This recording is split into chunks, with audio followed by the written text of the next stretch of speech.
जय हिंद दोस्तों। 90 शब्द प्रति मिनट डिक्टेशन स्टार्ट। राष्ट्रपति चुनाव का मुकाबला अब लगभग स्पष्ट हो गया है। पूर्व राज्यपाल द्रौपदी मुर्मू बनाम पूर्व मंत्री यशवंत सिन्हा, यदि कोई चमत्कार न हो जाए तो अभी यह मानने या कहने में कोई हर्ज नहीं कि मुकाबले में पहली आदिवासी महिला वाला दांव ज्यादा मजबूत दिख रहा है।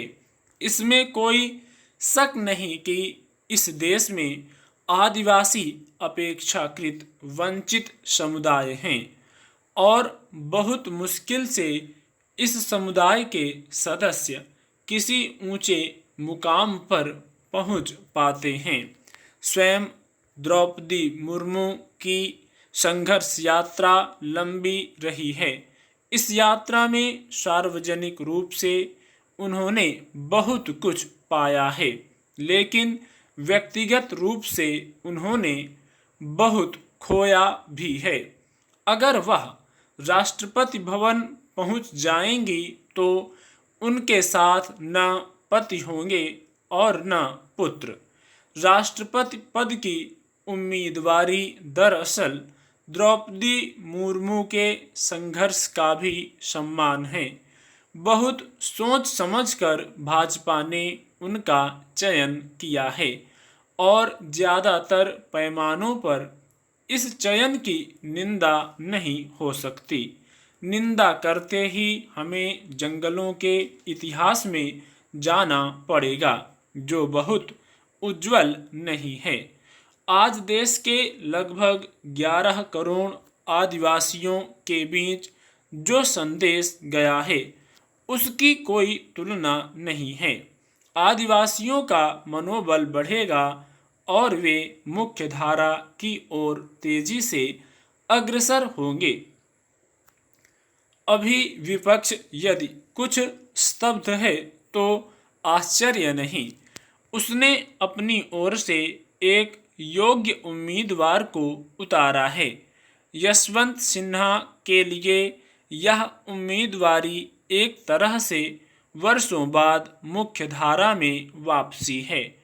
अटल युग के बाद से ही यशवंत सिन्हा अपनी नई भूमिका तलाशते रहे हैं।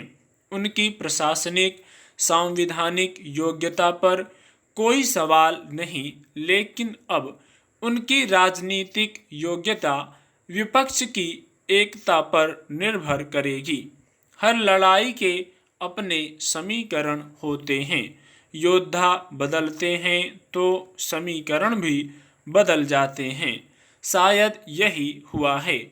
आदिवासी महिला उम्मीदवार के मैदान में आने से 2-3% वोटों का जो अंतर था वह सत्ता पक्ष के अनुकूल भर गया लगता है।